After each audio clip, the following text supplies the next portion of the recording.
So this morning we together are sitting in Deuteronomy chapter 30, and this is starting with the second half of verse 9. And yeah, let's just read it. This is Deuteronomy chapter 30, starting in verse 9, 9b. For the Lord will again take delight in prospering you, just as he delighted in prospering your ancestors. When you obey the Lord your God by observing his commandments and decrees that are written in this book of the law, because you turn to the Lord your God with all your heart and with all your soul. Surely this commandment that I am commanding you today is not too hard for you, nor is it too far away.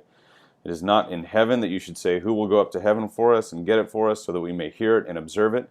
Neither is it beyond the sea that you should say, who will cross the other side of the sea for us and get it for us so that we may hear it and observe it? No, the word is very near to you. It is in your mouth and in your heart for you to observe. One of the things that I think we celebrate as followers of Christ is this acknowledgement that when we can't, God can, quite simply put. And here we have God shaping and forming his people as they have escaped slavery in Egypt, and he is entering into this relationship, this covenant with his people of saying, I will be faithful to you. I need you to be faithful to me. And he presents what we see now as the law, the sort of the code of ethics, the commandments of God to live in accordance with his will. And here God is sort of encouraging them, saying, like, basically, look, this, what I'm going to say here, it's not too hard to understand. It's not unattainable to grasp, to conceptualize. And then, what does he say? It's not like up in heaven or across the sea somewhere. He says it's in your heart. You can understand it. And of course, when you unpack that and you see how God summarizes, really, or how Jesus basically says that God summarizes the law and the prophets, it's loving God with your heart, soul, mind, and strength, and it's loving your neighbor as yourself. And I think all of us who are honest with ourselves, we can acknowledge that yes, at a very deep core center of who we are in our hearts and our souls, we can acknowledge the law that governs the universe, the law of love, the law that says I'm called to love my Creator with all of my human essence, and that I'm called to love others in a way that where I would love to be loved in kind, right? The old golden rule. I mean, that's so there's this acknowledgement of, like, look, the law that I'm calling you into is it's clear and it's obvious. It's written on your hearts, and we celebrate that this sort of simple call of God, of God's people to simply live a life of love. And here's the distinction, though. It is simple. It's simple. Love God, love others. And it's also impossible for us to do it.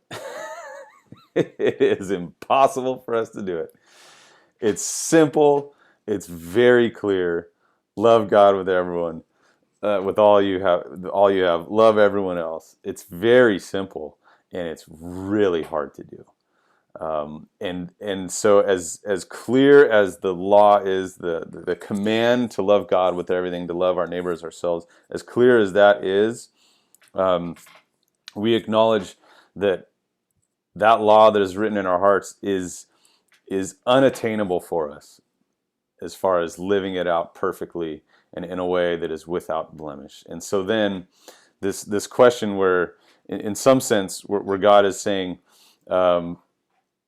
who will go up to heaven for us and get it for us so that we may hear it and observe it? Who will cross the other side of the sea for us so that we can hear it and understand it and observe it? For us, those who have found new life in Jesus, our answers to those questions are Jesus will.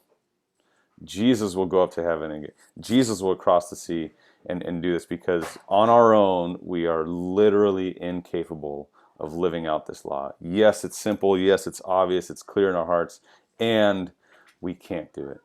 And so we need Jesus. So this morning, may we be reminded that Jesus has gone up to heaven. He has come down from heaven. He has lived out that perfect embodiment of the law. He has died and been resurrected to invite us to receive God's grace and mercy by atoning for our brokenness, our imperfections, our lack of ability to live this out.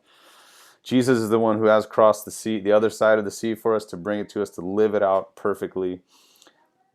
And as we consider the ways that God is inviting us to love Him, to love God, to love our neighbor, we are confronted with the scary simplicity of that, and we're confronted with our inability to do that, and we are confronted with the grace of Jesus that says, when you can't, I can. And we receive that, we are transformed by that, and we are compelled by that, and we invite others into that life of being born anew, of finding new life in the grace of Christ. May it be so today and in the days to come. Amen.